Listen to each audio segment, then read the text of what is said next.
Hello বন্ধুরা, তোমরা সকলে কেমন আছো বলো? আশা করি প্রত্যেকে ভীষণ ভালো রয়েছো। আজকে আমি আবার চলে এসেছি নতুন একটা টপিকের উপরে, নতুন একটা ভিডিও নিয়ে। অবশ্যই বন্ধুরা তোমাদের আজকের এই ভিডিওটি ভালো লাগবে একটা করে লাইক করবে, শেয়ার করবে, কমেন্ট করবে আর প্রচুর পরিমাণে সাবস্ক্রাইব করে নেবে আমার এই ছোট্ট চ্যানেলটিকে। তো চলো বন্ধুরা, আজকে মূল বিষয়টির ওপরে আমরা এন্ট্রি করে নিই। আজকে যে বিষয়টির ওপরে আমরা কথা বলতে চাচ্ছি সেটা হচ্ছে যে পলাশ সাহা যে সে কেন মারা গেছিল। অনেকে বলছে যে পলাশ সাহা পারিবারিক কারণে মারা গেছে, অনেকে বলছে হয়তো সে রয়ের এজেন্ট ছিল। তাহলে কোনটা সত্যি সেই বিষয়ে আর কি সমস্ত তথ্য দেওয়ার জন্যই কিন্তু আজকে আমি তোমাদেরকে এই ভিডিওটা তোমাদের জন্য বানিয়েছি। তো চলো বন্ধুরা, মূল বিষয়টি আমরা আজকে জেনে নিই। এই বিষয়টি জানলে তোমরা অনেক কিছু তথ্য জানতে পারবে। তো হ্যালো বন্ধুরা, তার আগে ইন্ট্রোটা দিয়ে নিই। হ্যালো বন্ধুরা, তোমরা সকলে কেমন আছো বলো? আশা করি প্রত্যেকে ভীষণ ভালো রয়েছো। আজকে আমি আবার চলে এসেছি নতুন একটা টপিকের উপরে, নতুন একটা ভিডিও নিয়ে। অবশ্যই তোমাদের আজকের এই ভিডিওটি ভালো লাগলে একটা করে লাইক করবে, শেয়ার করবে, কমেন্ট করবে আর প্রচুর পরিমাণে সাবস্ক্রাইব করে নেবে আমার এই ছোট্ট চ্যানেলটিকে। তো চলো বন্ধুরা, আমরা মূল ভিডিওতে ঢুকে পড়ি। দেখো বন্ধুরা, আমি যেটুকু যা জানি রয়ের বিষয়ে সেটুকু আমি তোমাদের সামনে উপস্থাপনা করার চেষ্টা করব। দেখো, এই যে ঘটনাটি ঘটেছে এর ভেতরে তো কেউ ঢুকতে পারবে না। যে গেছে সে তার নিজের সাথে সাথে অনেক রহস্য নিয়ে চলে গেছে, কিন্তু আমরা একটা অনুমান করতে পারি যে কোনটা ঠিক আর কোনটা ভুল। সেদিক থেকে আমরা এটা অনুমান করতে পারি যে সে রয়ের অ্যাকচুয়ালি এজেন্ট ছিল কি ছিল না।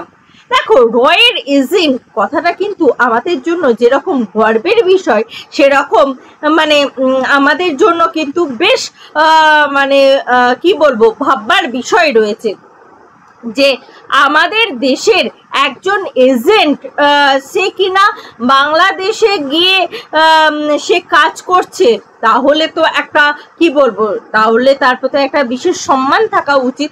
কিন্তু আমার মনে হয় না সে রয়ের এজেন্ট ছিল। কেন আমার মনে হয় না, সেগুলো আমি তোমাদেরকে বিভিন্ন জায়গা থেকে, বিভিন্ন দিক থেকে, বিভিন্ন নজরিয়া থেকে দেখে আমি তোমাদের সামনে তুলে ধরার চেষ্টা করছি। এটা একজন সাধারণ পর্যবেক্ষক হিসাবে যেটা মনে হয়েছে আমার, সেটাই আমি তোমাদের সামনে তুলে ধরার চেষ্টা করছি। দেখো, একজন রয়ের এজেন্ট সে কিন্তু সারা জীবন কাটিয়ে দেবে, মৃত্যু তার কেটে যাবে। সে যে রয়ের এজেন্ট, তার মৃত্যুর সাথে সে মরেও যাবে, কিন্তু কেউ ঘুণাক্ষরে জানতে পারবে না সে রয়ের এজেন্ট। এক নম্বর কথা। 2 নম্বর, এরকম ভাবেই তাদেরকে ট্রেনিং দেওয়া হয়। 2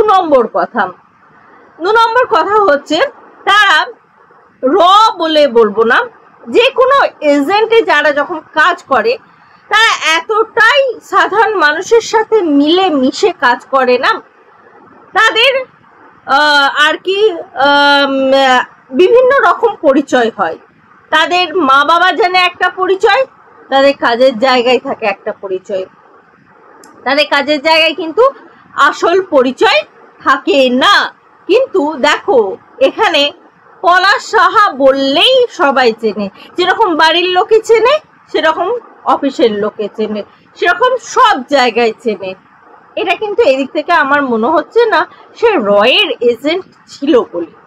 আর রয়ের এজেন্ট প্রচন্ড মেধাবী হতে হয়, প্রচন্ড মেধাবী হতে হয়। একটা দেশকে সুরক্ষা দেবে বলে সে যখন এজেন্টের কাজ করবে অন্য দেশে গিয়ে, তখন তাকে কিন্তু প্রচন্ড পরিমাণে তাকে ইন্টেলিজেন্ট হতে হবে এবং প্রত্যেকটা মুহূর্ত তার ভেতরে মৃত্যু যন্ত্রণা কাজ করবে, মৃত্যু কাজ করবে, তার চারিপাশে মৃত্যু কাজ করবে।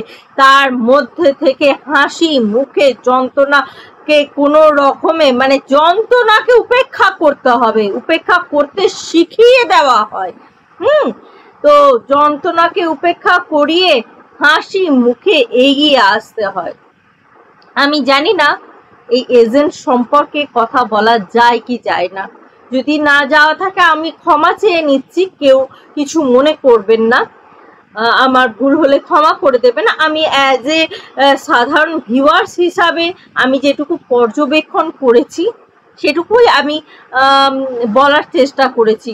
ভুল হলেও ভুল হতে পারি, কিন্তু আমার দর্শকদের ইচ্ছা ছিল, মানে প্রশ্ন ছিল খুব, যে আমাদের পলাশ সাহা রয়ের এজেন্ট নাকি ওর মৃত্যুটা স্বাভাবিক, সেটাই আর কি আমি আমার দৃষ্টিভঙ্গি দিয়ে, সাধারণ দৃষ্টিভঙ্গি দিয়ে যেটুকু বুঝতে পেরেছি, পর্যবেক্ষণ করতে পেরেছি, সেটুকুই আমি বলার চেষ্টা করেছি। অনুমান সাপেক্ষ, তো এইটুকুই ছিল অনুমান। আর আমার মনে হয় পুরোটাই মানে পুরোটাই যে ঘটনাটা ঘটেছে পুরোটাই ওর পারিবারিক কারণেই ঘটেছে। কারণ পরিবারের যে কাণ্ডটা ঘটেছে, তোমরা যারা যারা জানো না পরিবারে আসলেই কি কারণে সে মারা গেছে, আমি আমার ভিডিওটা কমপ্লিট করার পর আমি কিন্তু এই ভিডিওটা তোমাদেরকে কিন্তু দিয়ে দেব, এই এন্ড লিস্টে পেয়ে যাবে কেন মারা গেছিল, সেখান থেকে তোমরা দেখে নেবে সে ঠিক কি কারণে মারা গেছিল, প্রমাণ সহ। তার বাড়ির আত্মীয় স্বজন বলছে কেন মারা গেছিল। একটা ছেলে আর কতটা যন্ত্রণা নিতে পারে, একটা ছেলে আর কতটা বেদনা নিতে পারে, একটা সন্তান আর কতটা কষ্ট নিতে পারে, আপনারাই বলুন তো। একটা সন্তান তিলে তিলে তিলে তিলে নিজেকে নষ্ট করে দিচ্ছিল, নিজেকে শেষ করে দিচ্ছিল, তবুও এদের মুখে হাসি ফোটাতে পারছিল না। এদের মুখে হাসি তো দূরেই থাক, এরা দুজনা মিলে মিশে থাকতে পারছিল না, একে অপরকে কামড়ে কেটে একেবারে হিজড়ে শেষ করে দিচ্ছিল। এটা কিন্তু কখনোই পলাশ সাহা চায়নি। অ্যাজ এ পলাশ সাহা সে সবসময় বাড়িটাতে শান্ত পরিবেশ, শিষ্ট পরিবেশ চেয়েছিল, কিন্তু সেই জায়গাটা কোথাও গিয়ে যেন দিতে পারেনি, নিষ্ফল হয়েছিল। তার মাও দিতে পারেনি, তার স্ত্রীও দিতে পারেনি। সেই জায়গা থেকে তারা যখন দিতে পারেনি, সেখান থেকে আমার মনে হয় যে তারা বিফল হয়েছে। আর তাদের বিফলতার কারণেই তারা নিজেরাই কিন্তু তাদের কেউ সন্তানকে হারিয়েছে আর কেউ স্বামীকে হারিয়েছে, তাদের বিফলতার কারণে, অন্য কোনো কারণে না।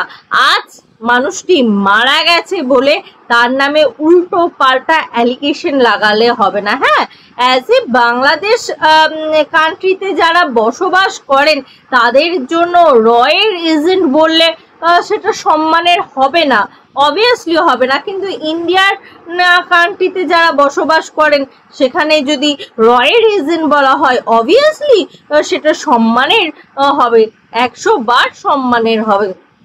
কারণ আমাদের দেশের রক্ষা করার জন্য কেউ যদি কাজ করে সেটা তো অবভিয়াসলি সম্মানের হবে।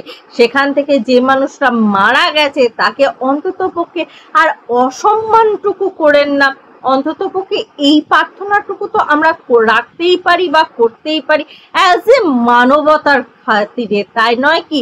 আমরা মানুষ, সবার ঊর্ধ্বে, দেশ বিদেশ সবকিছুর ঊর্ধ্বে হচ্ছি যে আমরা মানুষ, তাই নয় কি? তো সেই মানুষ যেহেতু, মানবিকতার জন্য আমরা কিন্তু একে অপরকে সম্মান দিতে পারি। আর যে মানুষটা মারা চলে গেছে, যে মানুষটা এই পৃথিবীতে আর এক্সিস্ট করে না, তার জন্য অন্ততপক্ষে সম্মানটুকু আমরা রাখি, অসম্মানটুকু না রাখাটাই মনে হয় বেটার। আশা করি পরবর্তীকালে তার নামে আর কিছু অ্যালিগেশন লাগানো হলে কেউ যদি লাগাও, অন্ততপক্ষে তাদের কাছে আমার এই ভিডিওটা শেয়ার করে দেবে, আর প্রচুর পরিমাণে শেয়ার করো, যাতে কাউরির মনে না এই কালিমা থাকে যে সে রয়ের এজেন্ট ছিল নাকি সে বাড়ির চাপের কারণে মারা গেছে। আশা করি বন্ধুরা তোমরা আজকের এই ভিডিওটা দেখে সমস্ত কিছু ক্লিয়ার হতে পেরেছো যে সে কেন মারা গেছে। আজকের ভিডিওটি যদি ভালো লেগে থাকে বন্ধুরা অবশ্যই একটা করে লাইক করবে, শেয়ার করবে, কমেন্ট করে জানাবে তোমাদের কেমন লাগছে না লাগছে। আর এই বিষয়ের উপরে আরো আপডেট পেতে হলে অবশ্যই চ্যানেলটিকে সাবস্ক্রাইব করে নিতে একদম ভুলবেন না। আজকের মতন আসি বন্ধুরা, আবার দেখা হবে তোমাদের সাথেই নতুন একটা ভিডিওর সাথেই, নতুন একটা জোশের সাথে। ততক্ষণের জন্য বন্ধুরা টাটা।